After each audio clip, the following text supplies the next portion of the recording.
Hey, what's going on, Purple People podcast fans? Welcome to this week's show. It's Valentine's Day 2020. How is everyone doing? I hope you're doing great. I'm with my better half, Mr. Kyle West. Yes, I can think of no better person to spend my Valentine's Day with than Kyle Smith sitting here talking about Vikings football. Happy commercialized, give your spouse something of monetary value or be in the doghouse day. Yes. Doghouse, no pun intended. I don't have a significant other, so I don't have those problems. So, but you do have two dogs who they cost more than a woman sometimes. So, and they do in fact have a dog house. They do. So mostly that. You're just on the bed. Oh man, so it's gonna be jumpy and spotty as far as dates and time, but we're gonna get you weekly shows in as we always do. And the off season, there's not a lot to talk about, but when there is, we'll tell you about it. And this week's episode, as you can see here at the bottom, it's episode 381, Rock, Capers, Scissors. We're going to talk about the hiring. That's a good title. I'm taking credit for that, too. I like it, yeah. I want to do something with, like, instead of Dom, I want to do, like, your mom's house or, like, something. That's a podcast I like with Tom Segura, but I was like, your Dom's house. Like your dominatrix's house? Okay, cool. We're not going to do that because we're a family show. So like, well, can we do papers? There you go. I like it. All the whips are start out. Actually, I think that's probably the biggest of the quick hits. Let's start out with talking about Dom Capers because I'm actually kind of excited to talk about this one. I'll let you lead the way, man. You got the notes up, and we can chime in and see what people think. Awesome. So the Vikings added Dom Capers to the coaching staff as a senior defensive assistant, which I think is interesting because Mike Zimmer and the Vikings run a 4-3 defense, and Dom Capers is a 3-4 guy. So he's known for a different kind of scheme. I have a quote from Mike Zimmer, who said that Dom has been doing this for a long time, and I know he's always had really good ideas. I just wanted a really good idea guy. Now, this has me excited because I'm looking at this thinking the Vikings were getting creative packages on the field where they're moving players around, shuffling them around a little bit. And I like the idea of bringing Dom Capers in and applying a little bit of the 3-4 defense mixed in, getting some use out of Anthony Barr and some of the other players like that in different ways. So I think that having him on the staff and applying some new sub packages, that's really interesting to me. I said in an earlier episode, I wanted to see the Vikings take more chances. Okay, to win more games at this point, they've got to take more chances, and I think that this is a good, bold decision by the team. I really like this signing. Yeah, I have to echo pretty much the same stuff there. I like it for just the fact that Zimmer is trying something new and different. Right on. Realizing that he has something that's good but not great, and like it or not, you can hate Green Bay and any of that stuff. That's not what it's about. Who cares? These guys who bounce from team to team, like a Wade Phillips or like Kubiak did for a while, Romeo Crennel, all those guys, they just want to go in with a set of good players and try to see what works best for those players and maybe that scheme. But also, like you mentioned, you bring in a new way or a wave of ideas, a way of thinking, along with how good Zimmer is. Maybe Capers has something that Zimmer hasn't seen yet or didn't think of and could add with these players and give them that boost. It also, to me, sounds like a guy who truly means when he wants to take this team from the next level and win a title, at least he's making the effort to try to do that. And I like the signing strictly because it's just like this show. The more people we have on it, like if Adam was here, it would be even better. The more brains that you have in the operation, the more ideas you're going to have and the better chances you have to succeed. So I'm with you. I echo that, and I hope that it works out. But I think it's a step in the right direction because there for a second, we were like, who the hell's going to be the DC? Oh, we're going to do a Kubiak thing again. This is cool. So, yeah, that's pretty cool. I like it a lot because we have a lot of really versatile guys out there on defense. Two of them that stand out to me, Harrison Smith and Daniil Hunter, are two players that you can move around in different sub packages and play them all over the field. So I'll be interested to see how Dom Capers looks at a guy like Daniil Hunter and says, okay, here's how you've been using him. Here are some other different creative ways that you can use and maximize a player like Daniil Hunter, who can play just probably any position out there on defense and succeed at it. Or Harrison Smith, who you can plug in, he can blitz, he can play coverage, he can do all these different things. Let's find the best way to get these guys in a position to succeed. And I think that that's what bringing Dom Capers onto the staff is going to do. Also, really quick, it's really cool that we have 3 of us in Iowa on the chat right now. So we've got me, we've got my friend Tiffany, and we've got Bob Wells in with the chat. So that's really cool. I control the ship as far as what we see popping up on the screen. So hey, Tiffany and Bob, Talkhorn State. I said Iowa ? In my Ron Burgundy voice. Yes, Iowa, and we're just having an Iowa powwow here. West Bend, just outside of Cedar Rapids. Also, giving away information. If you guys want to shoot the Facebook Messenger a message, your socials, addresses, and current incomes and W-2s, I will take those whenever you want. I already know where you live now, so that'll be fun. Yeah, send us a screenshot of your credit card with the security digits on the back of it. I'm kidding. Don't actually do that, people. It was a terrible joke on my part. Do your taxes, guys. Don't commit identity theft or fraud and avoid audits. Taxes are done, sir. Mine too. I got mine back already, which is weird. It came in there fast. You asshole. How did you get yours back? So this is a cool quick hit. I like this a lot, even though it's probably not going to happen. Who knows? I think there's going to be a lot of cuts for this team and a lot of moving on because we have to. Stranger things have happened here. Former Vikings running back Jerick McKinnon is with the San Francisco 49ers. And if you followed him like we have, he has had 2 back-to-back unfortunate years where his season has become cut short to injury. The 49ers would say $4.55 million in cap space if they release him, which is probably likely. I would say at least a good 40 to 50% chance considering the injuries. And they found a guy that's been on 7 teams and 40 practice squads who got like 10 yards of carry last year. So I don't know. That'd be cool to see him come back. I don't think that he would, but I would love that idea. And he was very, very productive when he was here. 49ers don't really need Jerick McKinnon at this point. Like you said, they've found production elsewhere. He's been injured 2 years in a row. You feel bad for the guy for that. But saving $4.55 million in cap space, the 49ers get rid of a guy who's been injured. Yeah, that's probably going to happen. I don't think he'll come back to Minnesota. I would love if that was to happen. Him and Cook would be a really good combination, and Madison, that's an excellent running back combination. But I think that Jerick is probably going to want to go somewhere at this point where he can compete for a starting role, is what he is going to feel like he deserves. And I don't think that Minnesota is going to do that, obviously, because we've got Cook and Madison. But best of luck to Jerick McKinnon. You know what I do think is very much on the table is him leaving the 49ers, not only to save money, but just a random bit of information that I can confirm that I saw with my own eyes. The Atlanta Falcons are planning to move on from Devontae Freeman. And Kyle West is cut out. We'll continue going through these notes until he comes back. But the San Francisco 49ers have their coach now is the former OC for the Falcons. And the Falcons are planning on moving on from running back Devontae Freeman. And if they move on from Jerick McKinnon, I'm sure he would take a team-friendly deal because that's a very, very run-heavy team. So I don't know that Jerick McKinnon will come to the Vikings, but I do see a potential for an old Falcon that Kyle Shanahan likes to go there. So just a little bit of NFL news to kind of tie in an old Viking that we all loved. He's a great pass catching back.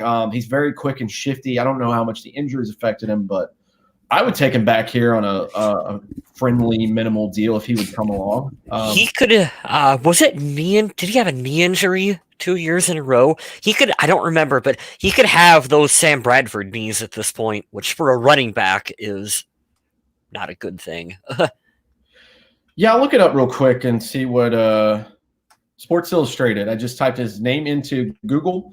Why the 49ers should cut ties with Jerick McKinnon 3 days ago on Sports Illustrated. 1 week ago, he is willing to do whatever it takes to remain with the team he is yet to play for. Ugh. Damn. Well, that doesn't sound too good for him, but I hope that he finds a home somewhere. Moving on with this quick hits here. This is a cool one, too. This is all Kyle West, by the way. He gets all credit for these notes because I am lazy. Passer rating on throws 20-plus yards down the field. A name that'll surprise you, a name that won't, and then another name that's like, really? Yeah. We can lead off because it's our very own Kirk Cousins at 119.7. That was not bad, a really from me. But when you think about it, he had a lot of long connections to Thielen and Diggs and a couple of others this year. Not too surprised. Patrick Mahomes is number 2. Obviously, he's got the best arm, and he's the best quarterback in the league. Best arm in the business. Gardner Minshew at number 1 at 129 on the passer rating. That's Adam Carlson's guy right there. That's cool. Yeah. That's also one of those cases where it's like, okay, sometimes stats don't necessarily tell the full picture. Who would you rather have? I like Gardner Minshew, but would you rather have him or Patrick Mahomes? Damn, taking me some Patrick Mahomes. But I did like the way Kirk Cousins is up there. Number 3, you don't think of him kind of in that category for those big chunk plays down the field. But when he does do that, he is very accurate. Yeah, and I like Kirk because he's a pretty safe decision maker. So when he makes those deep throws, I don't see him doing a lot of the Jameis Winston like 50-50 ball kind of things. He usually puts it where it needs to be. And if it's not, it's just out of the reach of the receiver's hand and usually not underthrown to the corner of the safety. So kudos to Kirk Cousins, man. That means he can sling it. And I really like that stat. That's a cool stat to put in there. I'm going to save that one for later and let you do it. Anthony Harris was ranked number 1 in coverage with a 91.6 in the 2019 regular season. Harrison Smith was second, 91.4. Is this from Pro Football Focus? Yeah, Pro Football Focus. Anytime I have stats like this, I pull them from Pro Football Focus. So, yep. Technically, Anthony Harris was better than Harrison Smith last year. That's crazy. I know. I'll be the first to say it, man. I sung that guy's praises 3 years ago. He's a baller. I think that it's more and I'm pretty sure we read this on the Viking Age at some point. Adam could tell us in the chat. But somebody wrote an article with the possibilities of who might stay and who might go for the Vikings. It might have been the ESPN with Courtney Cronin, too. She does a lot of good stuff. Right. Yeah, Rhodes makes a lot of sense to get rid of. Grifferson. I can't say Epperson Griffin, because I'm an idiot. He makes a lot of sense as well. He would immediately get us out of the negative, but I don't want to see him go. But Anthony Harris, a franchise tag maybe? I don't know. He's one that you really need to do what you need to do to keep around on this team, I think. 91.6, that's pretty damn good rating. That's a cool stat, man. I like Anthony Harris. We've sung his praises on this show for many years. I hope he stays with the team. He's an interesting follow on Instagram, too. He's really laid back, answers fan questions, all that fun stuff. Right on. I can't take this one, man. This is all you. Happy 43rd birthday to Vikings legend Randy Moss. That's right. Yeah, 43 years old. Straight cash homie. He's not that much older than you and I, man. That's kind of sad. That's crazy, isn't it? He could probably still get it done out on the field at 43. I have no doubts. Yeah, I have no doubts I have no doubts at all about that. A Viking legend in his own right. He was a freak, man. Love that guy. Yeah. Well, Pat McAfee, really quick sidebar. Pat McAfee was talking about Terrell Owens, T.O., and about how just like, yeah, you could put T.O. out on a field and he'd still produce. And you gotta think Moss, you could probably still get it done out there too. He's probably not as quick as he used to be, but as far as like red zone and jump ball stuff, I'm sure he could still do it. Yeah, not as quick as he used to be. Only makes him like better than half the receivers in the league at this point. I mean, you're probably not wrong. Yeah, he's still probably not the slowest wide receiver if he went out and did his 40 and, actually went out in the game. Still probably not the slowest receiver in the NFL. right. So I'd be willing to put my money on that for sure. So this is fun. This is going to be a fun show. Adam actually chimed in and let us speak on his behalf. He has family in town. Family comes first. We understand completely. So we're going to do our end of year award show. I wanted to add a couple of new categories this year because I just want to give you guys something different from something you might have heard before. And if you haven't, and this is your first time listening, we'd love to take suggestions. I know we don't have that many people watching or in the chat at the moment, but feel free to give us your answers. We'll throw them up here on the screen, or suggestions. We'll try to remember them for next season. But let's kick it off. The team MVP here. 3 different answers. Very good answers. But I went with Dalvin Cook. I think that the MVP of this team for this year, it showed and was glaringly obvious on the offensive side of the ball that when Dalvin Cook was not in the game, things did not go well. And I don't think for the 2 games that he was out this year, we won either one of those. So, yeah, that's my MVP pick for the 2019 season. Dalvin Cook really shined in the Kubiak offense, and I'm looking forward to year number 2 under it. Hopefully he can stay healthy again. That's an excellent choice. I'll be talking about Dalvin Cook a little bit more here in a minute, but he is an excellent player, and I totally get why you picked him for the MVP. I went with Harrison Smith, who I continue to think is the best player, offense or defense, on this team. Harrison is one of those guys out there on defense for Mike Zimmer that you can plug in back in coverage. You can bring him up. He can blitz. He can break through the line. He can sack the quarterback. He can do so many different things for this team. You need him in run coverage. He can play that. He is just like any time that there is a fix-it place out there on defense, you just shove Harrison Smith into it, and he's going to go make plays and get it done for this team. I think he is such a valuable piece for this defense and for Mike Zimmer.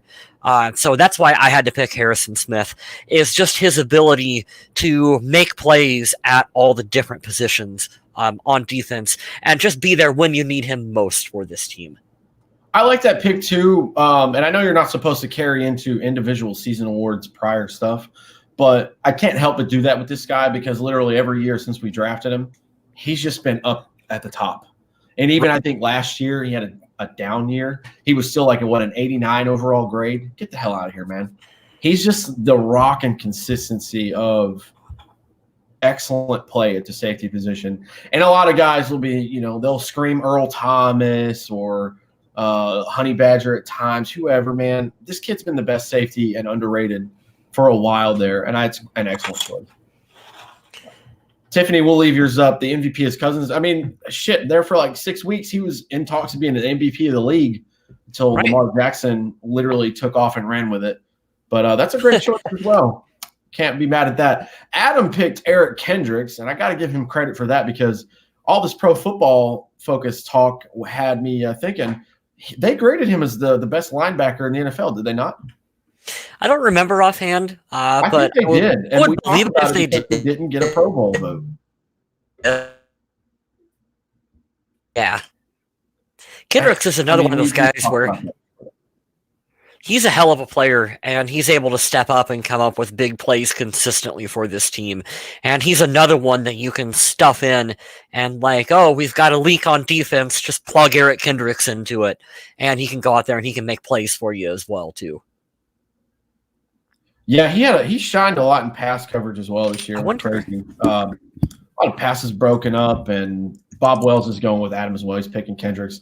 I like that, man. Overall MVP of the team. You can't go wrong with any of these choices, but Kendricks had his best year as a pro yet, and he just keeps getting better.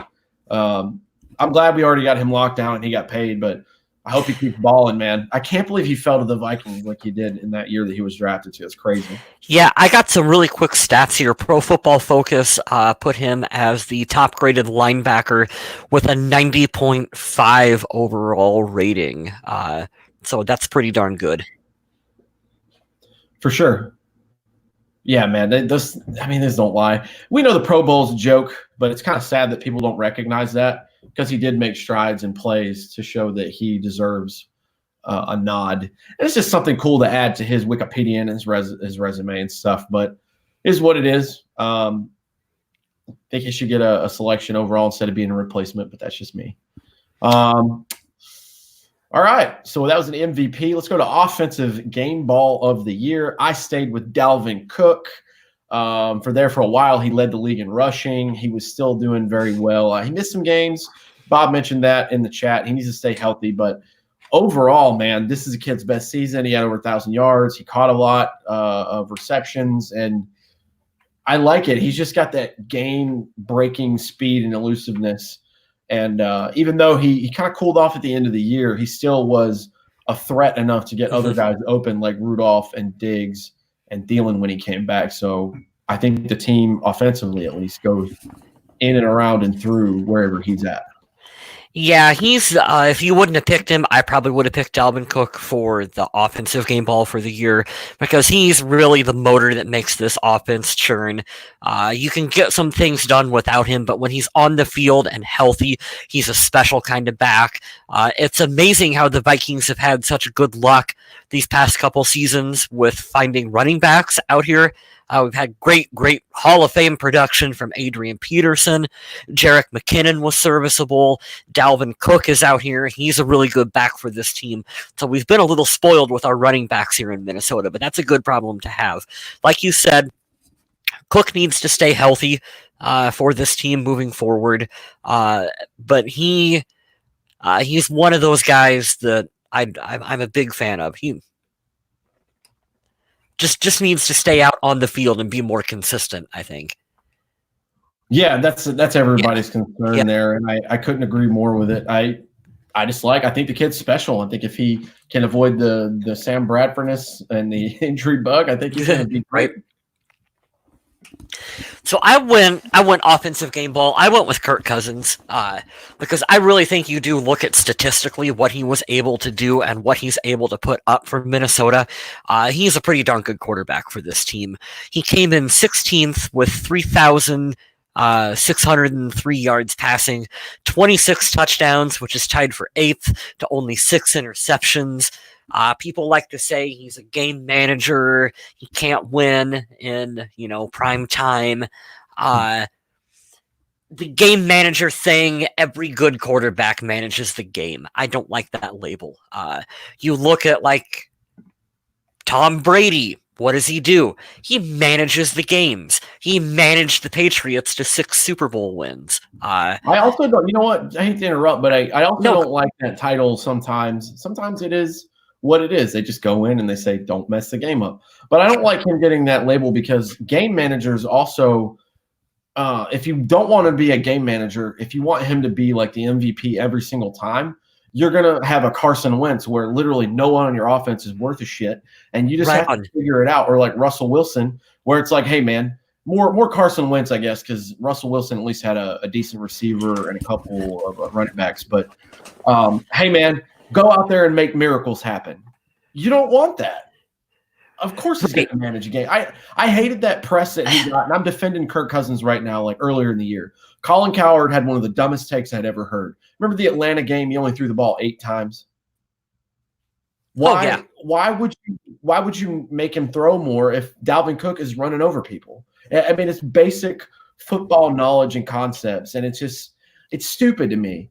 It's not because you have a lack of faith in the quarterback. It's the same reason the 49ers did it. If I'm getting 8 yards of carry, I'm not going to throw the ball. I'm going to run it down their throat and run the clock out. But I think he got a bad rap. But I think this year, he answered a lot of questions to be had, and I think he shut some people up, especially after week 4, after all the drama started, but quickly died down. He was like, all right, cool. I'm just going to step up and ball out for like 2 months. Right. I think he might stay here long term for better or for worse. He probably will. It's a good choice. And I'm not above criticizing Kirk Cousins. You go back, you listen to us earlier in the season. We were really frustrated with some of that. And I do, there are times where I want to see Kirk have a little bit more Brett Favre in him. And just, you've got some excellent weapons out there. You've got, Thielen and you've got Diggs. Occasionally, you can just farve that ball up and just throw it to them and let them make a play. I do think that he needs to not be. He wants to make the perfect throw every time, and sometimes you don't have to be perfect. I just want to tell him that sometimes it's just a fucking game, and you just gotta you just gotta play it, man. But you want him to have that Mahomes. You think Andy Reid is telling Mahomes to just be careful? No, he's telling him to launch it, man. Right. Every now and then, I want to see. Why not? I want to see him do that. But I like Kirk Cousins. I think he took a nice step forward for the Vikings this year. I think that we would be really screwed without him at quarterback. We have to do better at winning divisional games, and so bad. Yeah, it was only what we were 2-4 in the division. 2-4 in the division. We got to improve upon that, but that doesn't all fall upon Kirk Cousins. No, not at all. No. And for the offensive game ball of the year, of course, Adam goes with a lineman there. But it's a good choice, and I think he was the best offensive lineman we had this year. Brian O'Neill. You didn't hear his name a lot because he did his job. And I think for the Matt Khalils and TJ Clemmings that we had on the team before, I think the Vikings struck gold quietly in Brian O'Neill, barring that he doesn't have any injuries come up. I think he's a solid addition to the team. And he's the right tackle, correct? Yeah, sorry, I was reading the chat where you guys are talking about the Joker movie. Oh, yeah. For some reason. Yeah, he is. Yeah, I think he's a great addition at right tackle, and I think that he'll be here for a while. And I think that's a solid choice by Adam, and I'm not surprised that he picked the lineman. Touché, sir. Oh, man. Defensive game ball of the year, we can just... Danielle Hunter is what you and I both picked. I think so. Danielle Hunter, like we were talking about earlier in the episode, is a guy that you can plug anywhere on the field, and he's going to make plays for you on defense. He's just a big physical freak of a defensive end, and the fact that you can play him in coverage, you can obviously drop him down, and he's gonna get pressure to the quarterback on a consistent basis. Goes to show how special of a player he is, and just how spoiled we are here in Minnesota to continue to have this wealth of talent for years and years and years out there on the defensive side of the ball, going from guys like Jared Allen to Everson Griffin, Danielle Hunter. We just continue to just have excellent ends in Minnesota. Yeah, that was pretty obvious for me. For Danielle Hunter, almost identical stats to last year, same number of sacks, like a couple tackles short of last year, and combined stuff, but 14 and a half sacks. He's a freak of nature, man. He is. He's just a force to be reckoned with. And Eric Kendricks, I'm not surprised Adam picked him. Adam's been singing Eric Kendricks' praises all season long, and I'll give him credit for that. Eric Kendricks is right underneath Harrison Smith as far as defenders on the team goes. He's excellent, man. He's all over the field. So I had a feeling there would probably be an overlap. Me and Kyle tend to think a lot alike, but we're not mad about it because Danielle Hunter is a beast. Ryan in the chat is going to go with Anthony Harris. I agree. Anthony Harris didn't kind of this season and really put up some good numbers. Obviously, like we talked about earlier in the show, he's a darn good player for Minnesota and would definitely be in this conversation as well, too. For sure. I hope he stays with us, man. We hit on that earlier, Ryan. If you're just joining us, we sang his praises earlier, for sure. Oh man, here comes the not so fun conversations that we have to have. Offensive donkey of the year, Adam and myself chose Pat Elflein, and good Lord, was he on his ass a lot, and I a lot. But in defense, before I poo-poo a little bit on Pat Elflein, they did switch him from center to left guard. I don't think that this is like a, oh my God, he has to go, like Xavier Rhodes type season, because the offensive line overall was improved from last year. Part of that's thanks to Kubiak and the scheme, but you have to give him more than just a chance. I like the old cowherd mode of thinking of, if you want to know what a player is, get rid of his best and his worst season and look at what the average tells you. I'm not going to judge last season on Pat Elflein because it was only, his second year? I think. Third at most, and it was not a good one, but he was asked to change positions. So we'll see if he adapts. I think that he can improve. I think he will improve next year. He's a good player, but Garrett Bradbury was a better prospect at center, and I think that was a smart choice for the Vikings. So sorry, Pat, somebody had to get it. I think you'll improve, and I don't think you'll get it next year. So the Vikings are continuing to show why they're the Vikings coaching staff, and Rick Spielman is the Vikings general manager. And you and I just do a podcast and talk about this team because, hey, just spoiler alert, it turns out they know more than we do about football. And the reason why I say that is because I know a lot of fans last year when we drafted Garrett Bradbury were going, did we really need a center? We had Pat Elflein. He was injured, but we hope that Pat can come back and play good. Well, yes, they moved him to a different position, but you've seen Elflein struggle mightily for the Vikings, and you can see why the team drafted Garrett Bradbury to put in at center and didn't want to trust Pat Elflein with that position. So it's like, a year removed from that draft, it suddenly makes sense why they made the decisions that they made. As for Pat Elflein, I'm looking at him, to steal a phrase from Adam, I think he'll be back next year because he's kind of like the floor. Remember when Adam made that comment about like, hey, here's the floor? It's like, okay, he can play the position and he can be a backup and he can step in and perform at this level for the team. And he's not completely going to get Kirk Cousins killed. Like, he's not TJ Clemmings bad, but not at all. But I do think that that's an area that the team is going to want to look to upgrade and bring competition in. Yeah, that's the only thing that sucks. Like, last year we knew from after the Kirk Cousins, first year, we knew they're going to draft an offensive lineman first or second round. Oh, yeah. Now there's a lot of positions that need to be addressed, especially with us already being almost $13 million over the cap already. So we can go a lot of different directions. There's a lot of people that are going to possibly leave, but I can tell you right now, you can never go wrong with drafting a really good offensive lineman. I mean, it's just from what I've learned from actually watching and dissecting football and absorbing it, right, it the last decade, you cannot go wrong in investing in offensive linemen. You can't. You got to have a good quarterback, a good pass rush, and you got to protect your own quarterback. Those are the three major things you need. And if you can have all three of those at like top 5 level, you got a really good chance. So I don't think Pat Elflein's going to be there forever, but he was not that good this year. No, he struggled this year.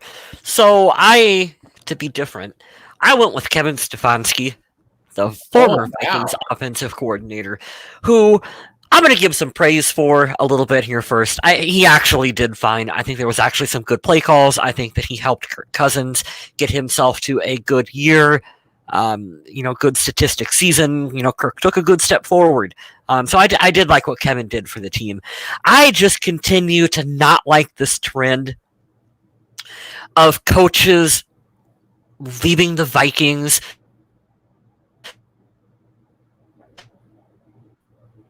like who was looking at what he's going to be doing next while the Vikings were still in the playoff hunt. And I don't like that. Like, can you concentrate on finishing this season before you worry about what you're doing? Like, the Cleveland Browns are going to be the Cleveland Browns, regardless of whether or not you wait a week or not for the Vikings. Like, Cleveland is still going to be the shit show. They're still going to be there waiting for you. I just want these coaches to focus on, like, the task at hand. And the way that ended just really irritated it for me.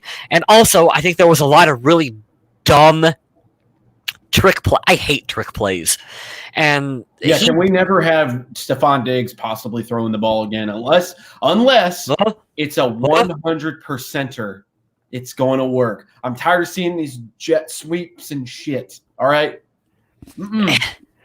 I don't. Yeah, that Stephon Diggs looking like he's trying to pass. Can we not do that? No, please no. Yeah. I'm with you there. I wish Kevin Stefanski nothing but the best unless he's playing the Vikings. But yeah, you're right, man. That was irritating because the fight and the heart that we had against the Saints, we never win in New Orleans. Never. Right. And we played an almost perfect game that game. And then it shouldn't have been that much of a drop off. I didn't expect the Vikings to beat the 49ers, especially not in San Francisco. But I also didn't expect it to look that bad. I thought it would be more competitive. And I don't know why it wasn't, but I can't help but think that might have been a small factor there. So I agree with you. Yeah. I think the NFL really needs to change that rule where coaches who are like still coaching, like your season is still going on, you can't interview. Like teams just simply cannot interview a coach who's still in the postseason. Or just wait till the day after the Super Bowl and make it to where all the teams have to wait until then because that's more fair. And I think it'll give everybody a better chance. And you could play the Rooney Rule as well in that, saying, hey, look, I want to give everyone a fair shot. Right. And we're going to play this angle or whatever you need to do to make it better. But you're right. Because we played on a Sunday, and then we had a game the following Saturday, and he interviewed during that week. That's crap, man. I'm with you 100%. Yeah. And I also think, too, that, that we're in this stretch of the offseason where there's not really football to talk about. Like, not really. So wouldn't it be smarter for the league to kind of spread the offseason out a little bit instead of, the playoffs are still going on, but instead of talking about the playoffs, ESPN is focusing on the Dallas Cowboys hiring a new head coach. It's like we could push all of that stuff to after the Super Bowl, and then we would have news stories to talk about, like actual news stories to talk about, like into the off season. And I think that would be more fun for everyone. Well, this is fun. We don't really have to spend any time at all on this if we really don't want to. Defensive Donkey of the Year, unanimous vote was drumroll. Rhodes. Roads were wide open this year, and all three of us said, what the hell, man? Yeah. I didn't see as much of a physical drop-off as I've seen Xavier keep up with some guys that are speedy. The speed game in the corner for the Vikings is more Trey Waynes' thing, but I think it was just a mental year where he just was not there. And I know last year, this is probably a shitty comparison, so I apologize because Everson Griffin had some mental stuff he had to work through, but you knew his game was off. I don't know where Xavier Rhodes was mentally this year, but it wasn't as much as it was in years past on football. He was just not anywhere he was supposed to be most of the year. I think the best game he played, honestly, was in the playoffs against the Saints because I can't remember a really good game in the regular season that he played. He did give him some credit. He did play some good football for the Vikings through the playoffs. He was able to step up and have some good passes that he broke up. He punched a couple balls out. So he stepped up and he played some good ball for the Vikings at the end of the season, which is what you want to have. But he was just down all year.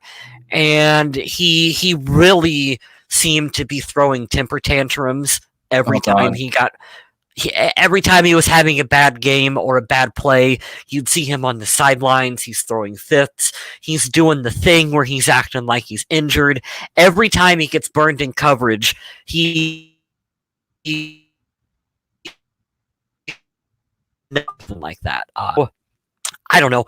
And what was that stat that I read? Something about how he was ranked like 170 something. Yeah, he was within out of all corners. So you guys got to think about this. For all the corners that played enough to get graded in coverage, there's 2 corners that play at a minimum on every team. Sometimes 3 if they're a nickel or whatever, and even more in some other coverages. But think about that. There's 64 corners at a very, very minimum for starters on each team, and then more if you add in there.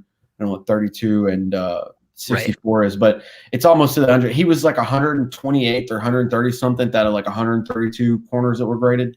He was awful this year, and it wasn't just we're picking on him for getting burned a couple times. The stats show not only was this his worst year as a pro, but he was almost the worst cornerback in the league, and he started the whole year. I mean, the only good thing that came out of this was we didn't get rid of Holton Hill, and he may get a chance to slide in and play more because we don't know where Trey Waynes is going. Don't know where Mackenzie Alexander is going. Mike Hughes played his first full year, and he was kind of iffy. Kind of a factor. Showed some promise.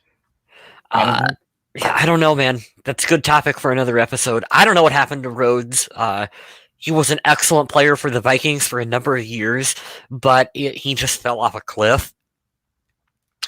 With his cap money and the situation that the Vikings are in, it's looking to me like he's going to be a cut, and if he comes back, it's going to be on like a 1-year prove-it kind of deal, and I don't know if he does that.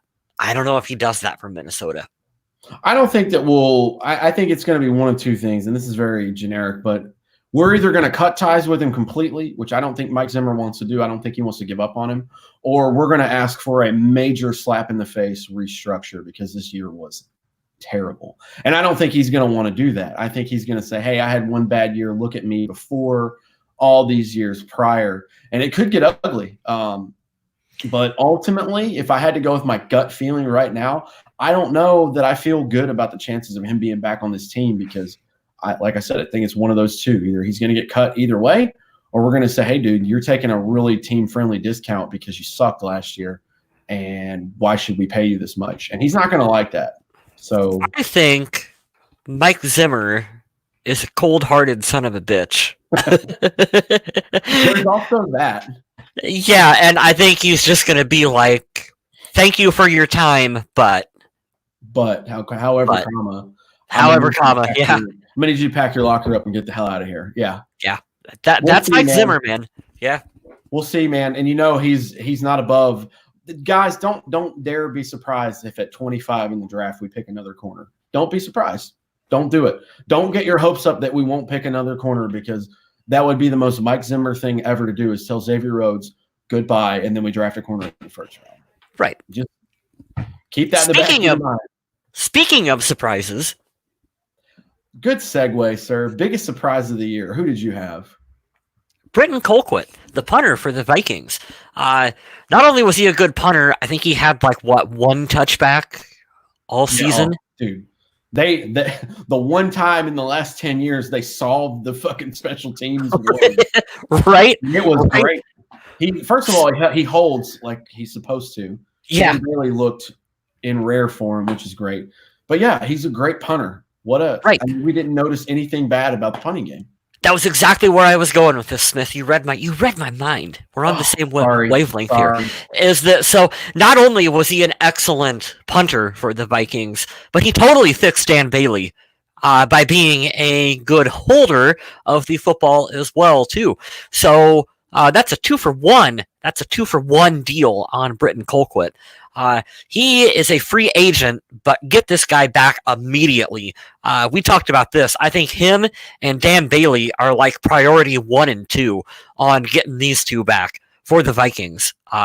You just don't want that question of anything because if we've seen a trend in the NFL, it's the kicker stuff is not guaranteed anymore. There's some mental sickness going around. Not to poke fun at actual mental sicknesses and illnesses, but metaphorical, there's a mental illness going around amongst kickers because field goals are being missed, extra points are being missed. It's just bad. And then we didn't have those problems, so I would like that to continue. Yeah, so let's get these two guys locked up. They worked well with a long snapper. About the Vikings, which is not something that we've been able to say for the past couple seasons now. So that's why that was my biggest surprise of the year, was just how that one player was able to kind of fix the whole unit out there for him. Yeah, that was a solid choice, man. I didn't even think about that. Adam Carlson decided to go with the re-signing of Laquan Treadwell. That's not what he originally typed, which made us laugh very, very hard. I like what he originally typed. Yeah, we'll get to that in a second because we can kind of tie it in. But re-signing of Laquan Treadwell, I see why it's a surprise because we decided to cut ties. Everyone, including all of us, was bitching about him last year. But you know what? Surprisingly, it was a good contribution because when the depth was showing its scarcity after Thielen went down, it was nice to have familiarity back there. And he had a couple of really clutch receptions. Nothing anywhere near what his former pick in the draft would have been, but for a veteran minimum flyer 1-year deal, he was all right. He was okay, and I'm okay with that. For me, I went with Alexander Madison. Look, there was an episode right before the year started where I watched this kid's highlights from Boise State, and I was like, man, this kid looks like a bowling ball, a wrecking ball, just trying to hurt people and run them over, LeGarrette Blount style. And I need 3 yards. Cool, I'm gonna get you 4.5 because I hate everyone, and I'm gonna knock them over. Yeah, my biggest surprise of the year was Alexander Madison. What a compliment to Dalvin Cook, and just the speed and the elusiveness, and then you get a power back who's also pretty fast in Madison. I'm really happy about that, and I'm really excited that he's with the team.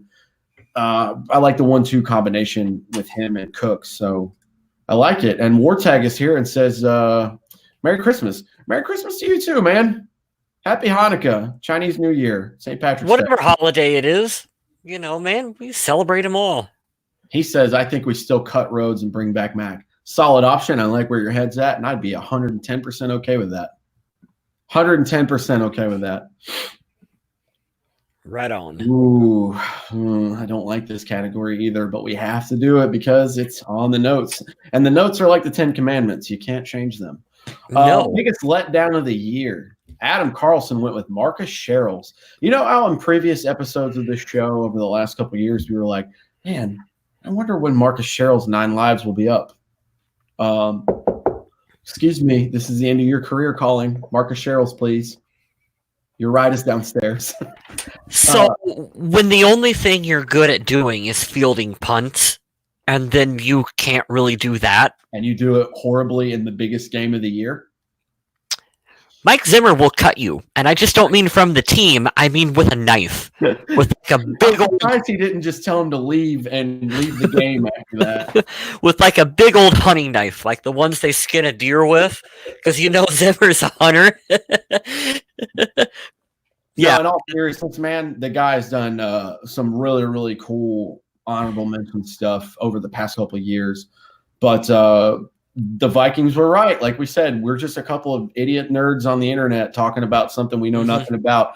The team knew ahead of time last year to get rid of him. He had a stint with the Saints, and he was just sitting on the couch, and we said, screw it, we'll give him a chance one more time. See why they kind of saw ahead of time that it was time to go. Nothing but respect for Marcus Sherrill. He was very, very underrated. Great career with Minnesota, a long career. He's a fan favorite.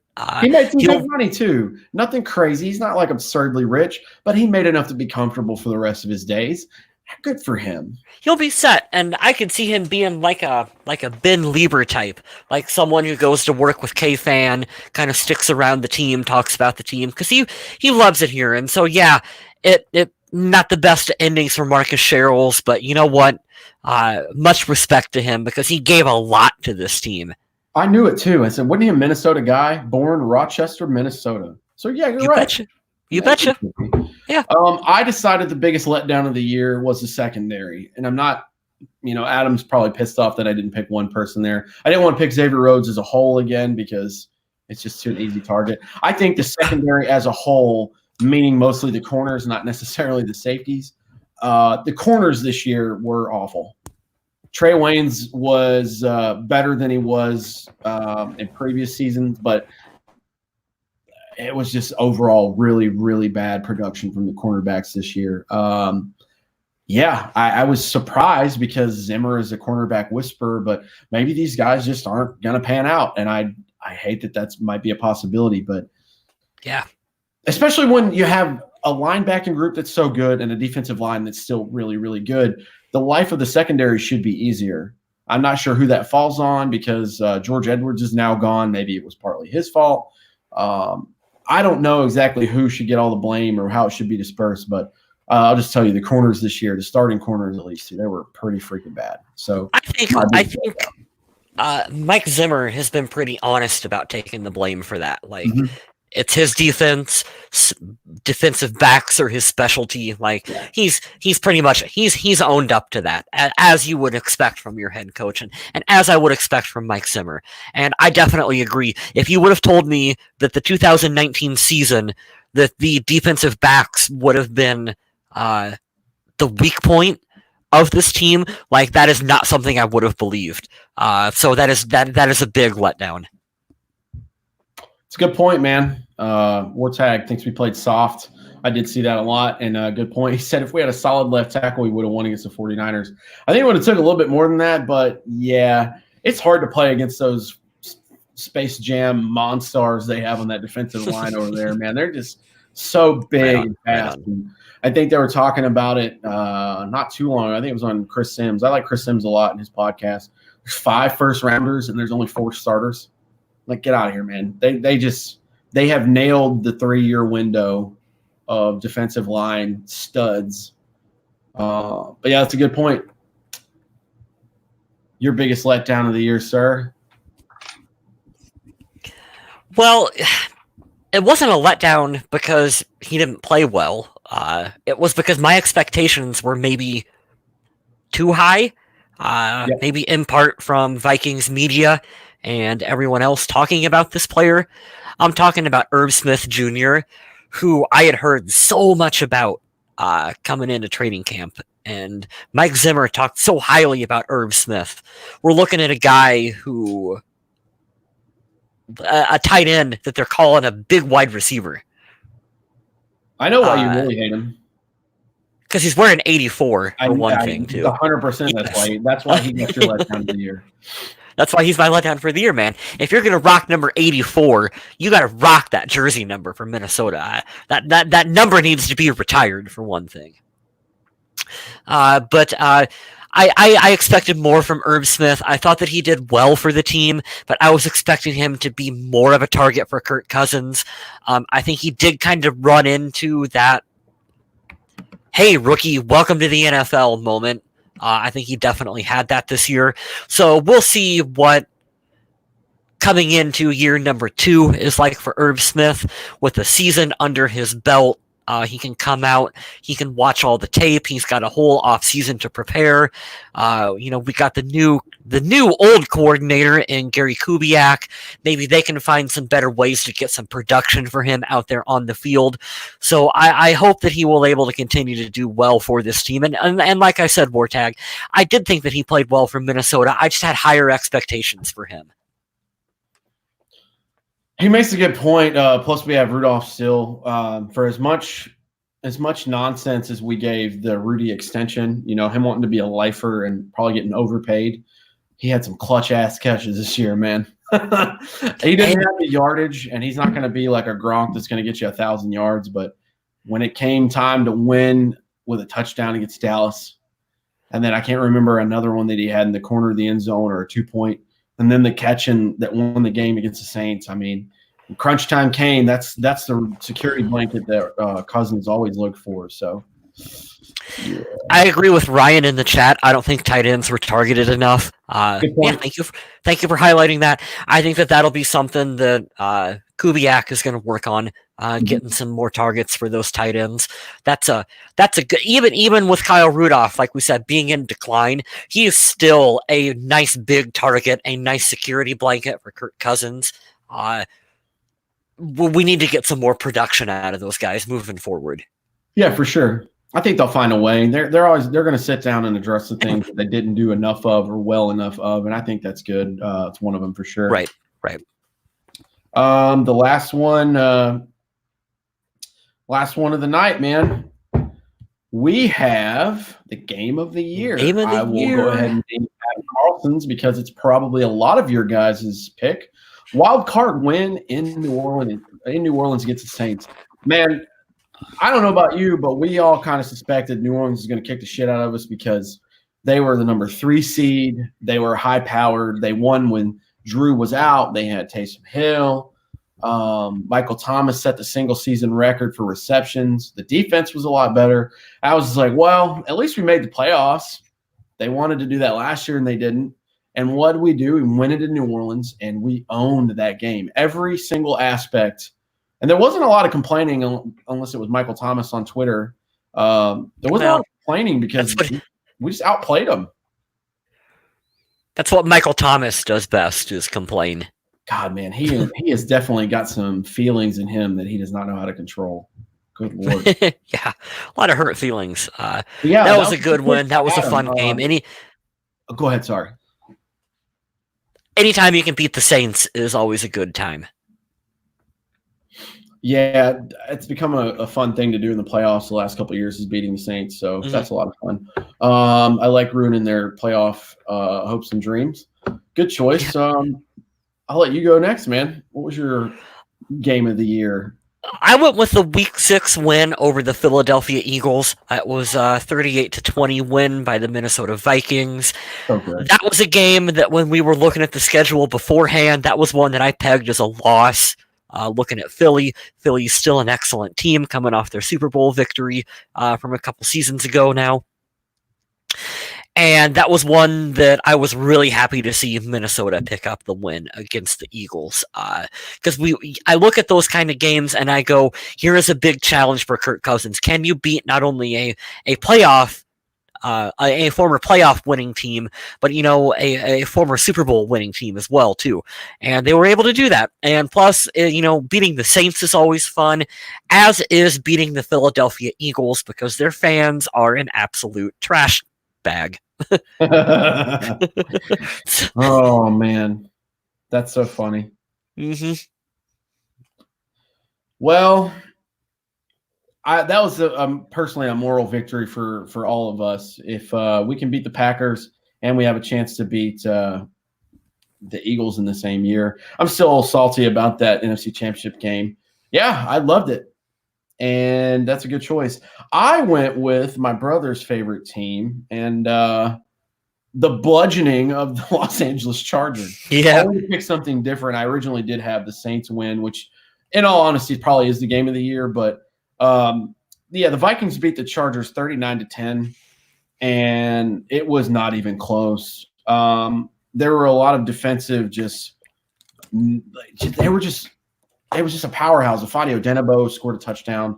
There was strip sacks and fumbles. Phillip Rivers looked like shit. And most of the points came from the defense. And best of all, it was on the road. And I was worried about that game because they beat the crap out of the Packers. I was like, man, this is not good because they could probably beat us. And then wouldn't you know, there it was, man. 39-10 defensive just wreckage of the Los Angeles Chargers. And that was that high-powered Chargers offense coming in against the Vikings defense. I don't think if I remember right, I don't think any of the major networks, the analysts on TV, I don't think any of them picked us. Did they? I don't think so. I think that was all just like, oh yeah, the Chargers will win this one. So that was another good test for this team. Yeah. The Denver game. That's a good choice too, Bob. This is a good pick, man. The Denver game was crazy to come back from all that. It's a lot of good games this season, man. A double-digit win season. Definitely a good thing. Good year overall for the Vikings. Anytime you win a playoff game is great. We've already covered all the stuff. You can look at our other episodes a couple weeks ago, stuff we need to improve on, winning division games, fixing the secondary, wide receiver depth, all that fun stuff. But this was the award show episode, and we're glad that some of you guys stayed in for this whole hour to give us your thoughts on this. We really appreciate it, but it's pretty much all I've got for this week's show. We don't have anything left in the notes, and we'll wrap it up here with some plugs. Go to the Facebook page, check out Kyle West's page to get some podcast merch. And if you don't want Purple People podcast merchandise, you can get other stuff as well because he's an awesome photographer. Thank you, sir. On there, get some stuff made. Yes, I do have all kinds of good stuff up there over on phantasmdigital.com, or like you said, over on the Facebook page is the pinned post. You can check that out. And I thank you for doing so. Do it. Another thing you can help out is vikingage.com. Look for our very own Adam Carlson. Just type in his name, or you can look up articles that are written. And if they have his name up there, interact with it, comment, like it. Whatever you do there boosts his numbers, and it'll definitely help him pay his rent. That is how he makes a living. So go to vikingage.com and interact with Adam Carlson on there. Give him your thoughts. I have nothing to plug. I'm just happy to be here. Happy Valentine's Day, everyone. Oh, look at that. My award goes to the Purple People Podcast. You know what, Ryan? We love you. Thank you for that. We don't deserve your undying love and affection, but we're feeling it today on International Buy Your Spouse Something Day. So thank you. We love you too, man. That's it. I don't have anything else. One last award. Award. Here we go. The Adam Carlson of the Year award goes to Adam Carlson. Wow. You know what? That was a tight category. I wasn't sure if he was going to win, but I'm glad to hear that he got what he deserved. Right. Congratulations, Adam Carlson. Out of all the Adam Carlsons I know, he is the most Adam Carlson. Well, he's the only Adam Carlson I know, so I'll say this: he's the best Adam Carlson that I know. Correct. All right, man. We'll quit with the dad jokes. Enjoy your weekend. Stay safe. We'll be back sometime soon to give you more Vikings news. It's the middle of February, guys. We don't have much going on. I think we'll probably start draft coverage, right? Yeah. Before that, with the NFL Combine will be happening shortly. Right. So we'll try to update you with that, with whatever we can. Adam's pretty much the go-to guy there, but I'll try to do my fair share and give you some standouts and highlights. But if there's any new Viking news, you'll get it right here on the Purple People Podcast. So thank you all for tuning in. Tiffany, Wartag, Ryan, Bob, we appreciate all of you guys. And for anybody else, stay classy, Minnesota.